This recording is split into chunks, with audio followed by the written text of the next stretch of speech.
Karagara, welcome back to my vlog. Isang magandang gabi sa inyong lahat mula dito sa Lasak City. At eto na nga mga karagarag, ang mga nakakalungkot, nakakadismaya na mga paratang intriga, chismisan galore na pinag-uusapan na mga active na mga chismos at mga chismosa nating mga kapitbahay na mga friendly taga-tacos.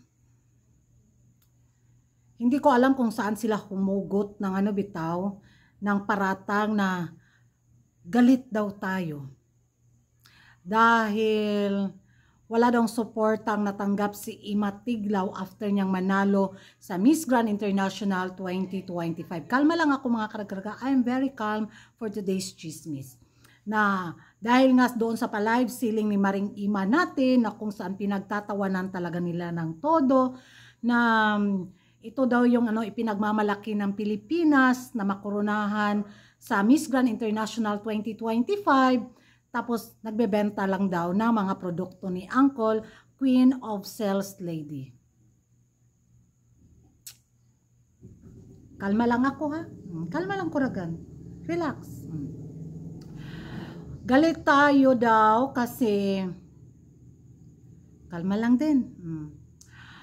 Kung matandaan daw nila na isa daw talaga naman tayo sa mga bansa na talagang sinisigaw noon na cooking show ang papageant ni Uncle. Pero biglang daw yung sirkulasyon ng natin ba, pagsuporta kay Uncle.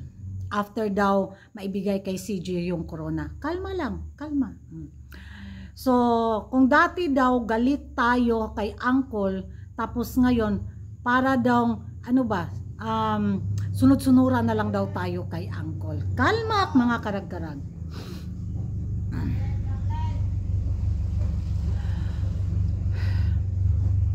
Magiging reaction ko, kalma, bawal magalit, bawal manggigil, di ba? Dapat in a good mood tayo. So kalmahan lang natin yung reaction natin. Lagi nating sinasabi noon na cooking show ang papageant ni Uncle. Kasi nga naman, alam naman natin kung paano mang-ukray si Uncle noon sa mga beauty queens sa Pilipinas. O diba, lalo na sa Miss Earth pageant.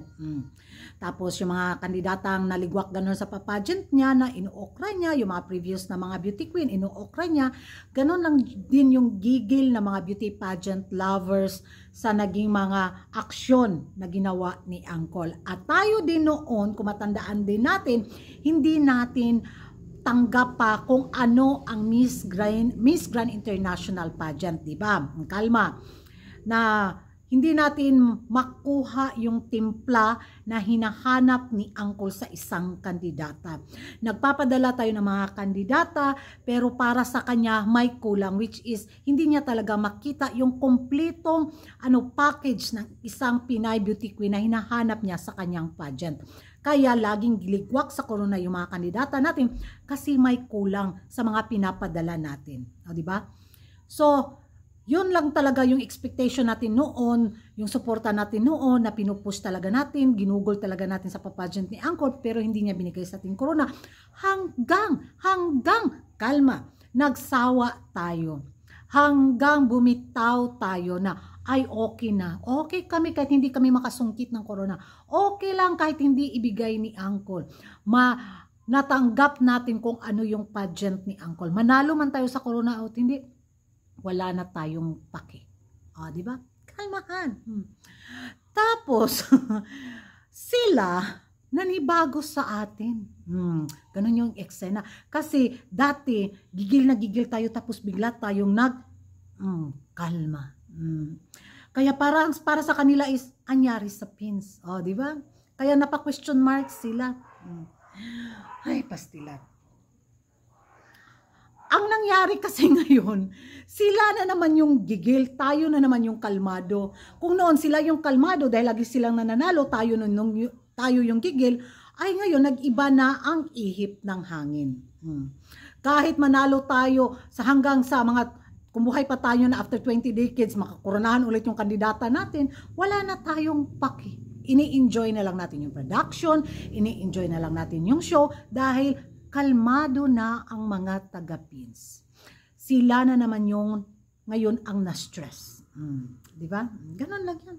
Hindi. We already accept the Miss Grand International pageant kung ano ito.